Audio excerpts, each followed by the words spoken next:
So, ayan guys, good morning, good morning. Meron na naman tayong pag-uusapan ngayon mga ka-coin hunter dyan, ang mga mahilig mag-koleksyon ng mga coin sa iba't ibang klase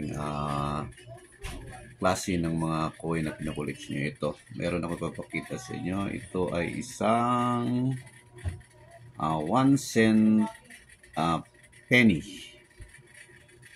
Ito ay 1999 1 cent penny from the US. So, pag-uusapan natin ito kung gaano ba ka laki ang halaga ng mga meron nito. May error coin na ganito, yung 1999 penny coin. So, ito pala ay ginawa noong 1982 hanggang 2008 coin, mga ka-coin hunter dyan. Composition nito is bronze. Weight nito is 2.5 grams. Thickness naman ito is 1.3 mm. Round shape siya. Hindi siya rated. Ang engraver nito ay si Victor David Brenner. So, sa harapan nitong mga coin hunters ay si Lincoln, mukha ni President Lincoln yung sa harapan niya. Tapos sa likod naman nito ay may may Lincoln Memorial. Hindi maklaro masyado. So ayan mga ka-coin hunter, pag-usapan natin ang halaga nito. Alam nyo ba yung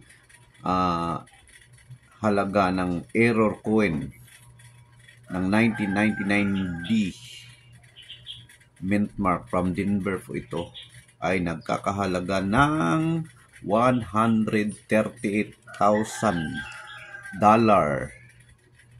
Kung meron kayo nito, huwag niyong itapon kasi pag may error yan, napakamahal niyan. Kailangan niyo lang suriin yung yung 1999 D Lincoln 1 cent nyo. Suriin nyo lang yung makikita nyo yung mga mga error niya, sapagkat ito ay napakalaking pera po mga ka-coin hunter dyan.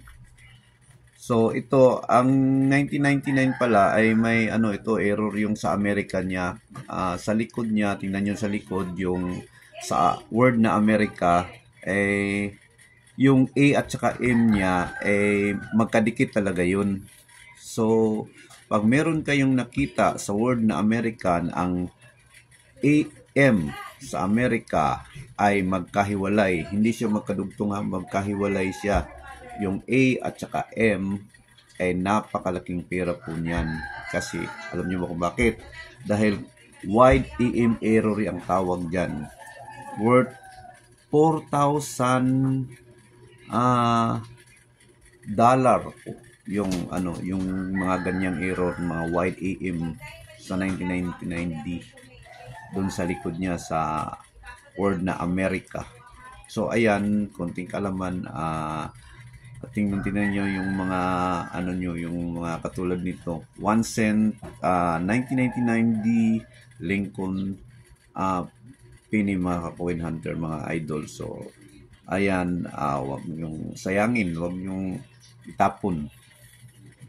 Nyo lang, itago nyo muna para balang araw mapatingnan nyo sa mga coin expert dyan para makita nyo kung may halaga ba siya o wala. So hanggang dito na lang po, kaunting kaalaman po para sa 1999D 1 cent Lincoln penny. So ayan, thank you, and follow nyo na rin yung yung FB account ko, Idol Dwight po. Maraming salamat, at saka kung gusto nyo send ng stars, pwede na rin. So ayan mga ka-followers, suportahan nyo po yung FB page natin para meron pa tayong makikita mga coin dyan na maipopost natin. So maraming salamat. Thank you and God bless.